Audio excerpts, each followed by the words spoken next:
Hi, it's Dwyer. GamblersAdvisory.com, a free site. BettingAngle.us, a free site. It's early Saturday, November 4th. Let's talk boxing. Let's talk about a casino mispricing, in my opinion, in the heavyweight division. But first, remember, the opinion you should follow should be your own. Just consider this video to be a second opinion from a complete stranger online. Now, you understand the concept of a fastball pitcher, right? It's a guy who has a pitch, a fastball, that he can throw by most guys. Maybe he knows how to pitch, maybe he has other stuff, maybe he doesn't, but his out pitch, the pitch that he's relying upon, the pitch that has gotten him to the big leagues, is a fastball. And he doesn't need anything else. Right? Now, in the heavyweight division, you have some guys with huge punches. Let's name some. Right? Zhilei Zhang, big puncher. Anthony Joshua, huge puncher. Deontay Wilder, huge puncher. Now, my point to you, and I'm not saying those are the only big punchers at heavyweight, but let's just say there's a short list of guys with one punch knockout power. Right? Understand, life's unfair. If you're a big puncher at heavyweight, the other guy can be a better boxer than you. But you only have to be right once.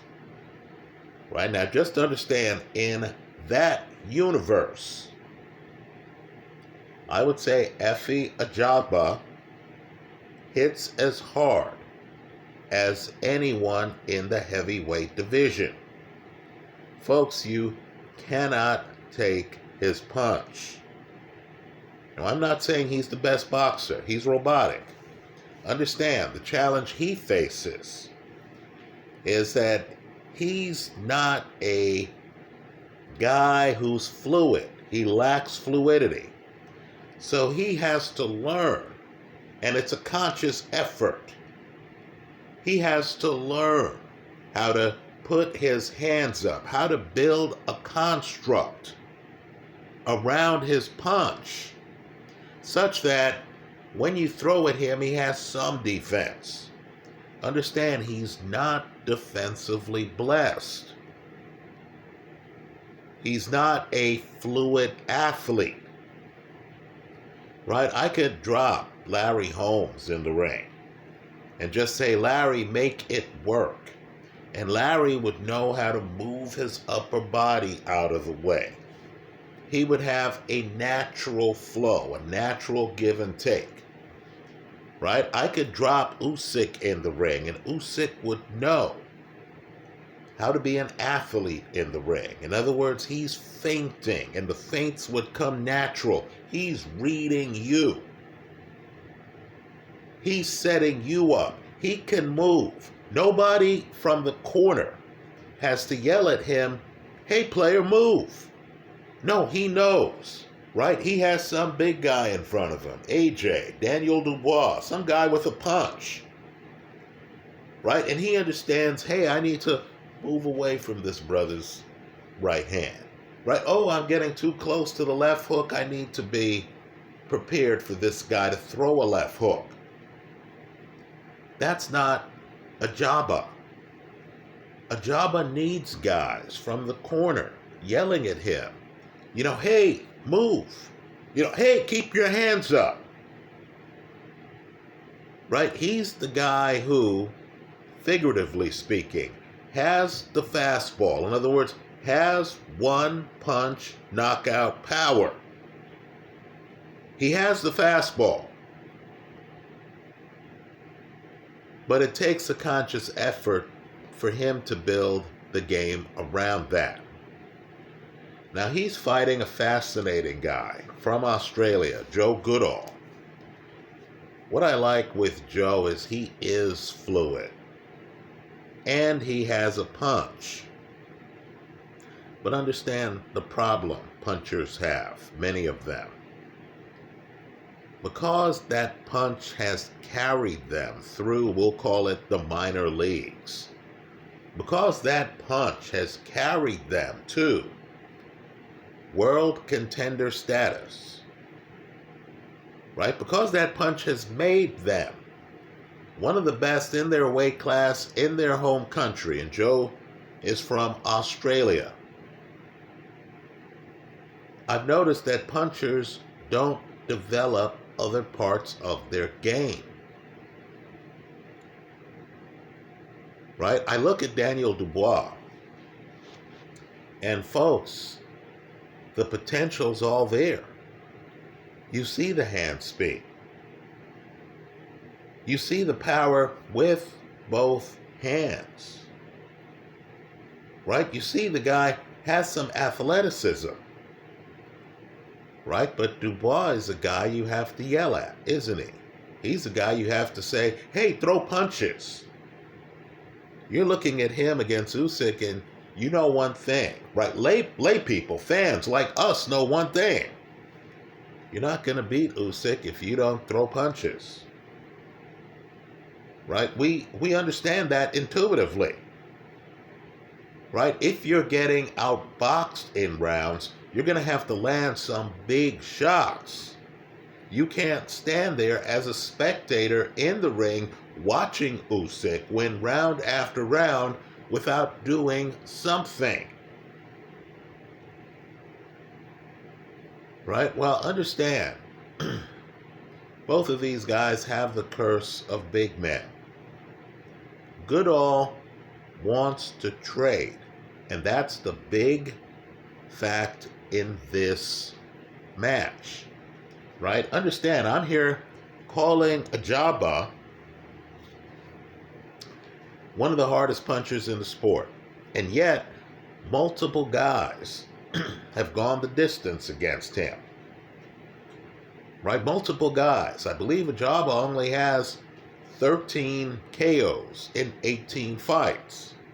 The reason I say he's one of the hardest punchers in the entire heavyweight division is if you look at the highlights, you understand that when he hits you and you hit the canvas, you're not in any kind of shape to continue.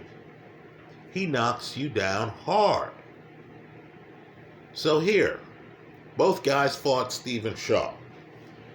Between these two guys, and I'm talking about Goodall and Ajagba, I believe Ajagba has the bigger punch. But yet it's Goodall who got the stoppage against Stephen Shaw. And the reason is because when Goodall hurt Shaw, Goodall knew to let his hands go. Right? Goodall, the more fluid athlete, understood what Dubois didn't understand in the Usyk fight, that this is my window of opportunity.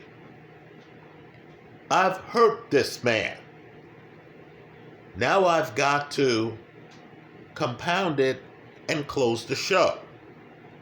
So Goodall starts opening up on Shaw, who doesn't know what to do because Goodall is two-handed. Right? He's not just a big right hand. No, he's two-handed. Both of these guys fight out of an orthodox stance. But Goodall opens up and starts to trade.